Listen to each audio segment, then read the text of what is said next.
Modi surname मामले में Gujarat high court की जज ने राहुल गांधी की याचिका पर सुनवाई से खुद को अलग किया है। चर्चा का विषय बन गया। उन्होंने खुद को क्यों अलग किया, क्या कुछ कहा उन्होंने कोर्ट में, ये सुनने समझने जैसा है। गुजरात हाईकोर्ट की एक जज ने मोदी सरनेम मामले में कांग्रेस नेता राहुल गांधी द्वारा सूरत सत्र न्यायालय के आदेश के खिलाफ दाखिल याचिका पर सुनवाई से खुद को अलग कर लिया। जानकारी के मुताबिक राहुल गांधी के वकील पीएस चंपानेरी ने न्यायमूर्ति गीता गोपी की अदालत के समक्ष मामले का जिक्र करते हुए तत्काल सुनवाई की मांग की थी। याचिका पर संक्षिप्त सुनवाई के बाद उन्होंने कहा, मेरे सामने नहीं। जज द्वारा सुनवाई से खुद को अलग किए जाने के बाद इसे लेकर सियासत शुरू हो गई है। गौरतलब है कि सत्र न्यायालय के आदेश के खिलाफ राहुल गांधी ने मंगलवार को गुजरात हाईकोर्ट में याचिका दाखिल की थी।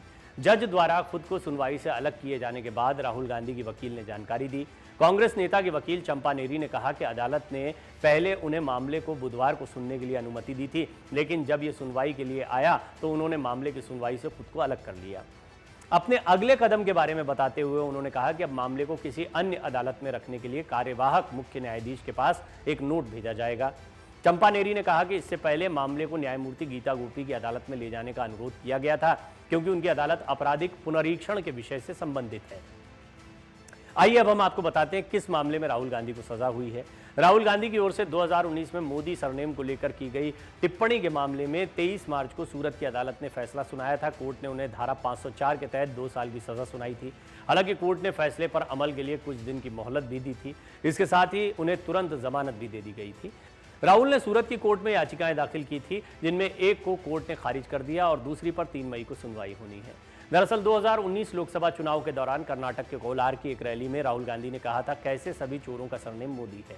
इसी को लेकर भाजपा विधायक और गुजरात के पूर्व मंत्री पूर्णेश मोदी ने राहुल गांधी के खिलाफ मानहानि का मामला दर्ज कराया था। उनका आरोप था कि राहुल ने अपनी इस टिप्पणी से पूरे मोदी समुदाय की मानहानि की है। राहुल के खिलाफ आईपीसी की धारा 499 और 500 यानी मानहानि के तहत मामला दर्ज किया गया। फैसले के बाद साल 2019 में केरल के वायनाड से लोकसभा के लिए चुने गए राहुल गांधी की सांसदी चली गई। उन्हें जनप्रतिनिधित्व अधिनियम के प्रावधानों के तहत एक संसद सदस्य के तौर पर अयोग्य घोषित कर दिया गया था। इसके बाद राहुल गांधी ने अपनी सजा पर रोक लगाने के लिए सूरत की सत्र अदालत में निचली अदालत के फैसले को चुनौती दी। अदालत ने 20 अप्रैल को दोष सिद्धि पर रोक लगाने की राहुल की अर्जी को खारिज कर दिया। अब उनके पास एक ऑप्शन ये था कि वो हाई कोर्ट में जाएं। हाई कोर्ट में जब वो गए तो यहाँ पर जो जज हैं उन्होंने खुद को इससे अलग कर लिया। अब ये उनका अपना फैसला है, इस पर कुछ नहीं कहा जा सकता, लेकिन इसको लेकर अब राजनीति गरमाएगी निश्चित तौर पर। ये एक बहुत महत्वपूर्ण मामला इसलिए हो जाता है क्योंकि एन चुनाव के पहले ये पूरा मामला सामने आया है। राहुल गांधी और कांग्रेस को इससे सहानुभूति मिल सकती है, इस तरह की बात भी कई राजनीतिक विश्लेषक मानते हैं। खासतौर पर एक ऐसे वक्त पर जब कर्नाटक में चुनाव तो होने ही वाले हैं।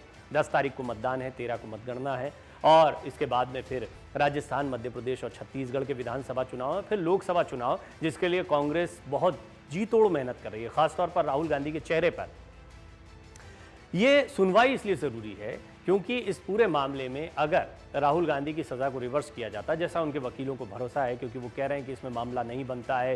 पूर्णेश मोदी इस मामले को, कपिल सिब्बल कह चुके हैं इस पर महत्वपूर्ण बात। उनका कहना रहा है कि ये सज़ा अपने आप में बड़ी अजीब लगती है और ऐसी ही कई टिप्पणियां आती रही हैं। कांग्रेस इसका जमकर विरोध कर रही है, इसको राजनीति से प्रेरित भी बता दिया गया। हालांकि ये न्यायालय द्वारा दिया गया फैसला था, लेकिन इसके बावजूद न्यायालय के फैसले पर जमकर राजनीति होती।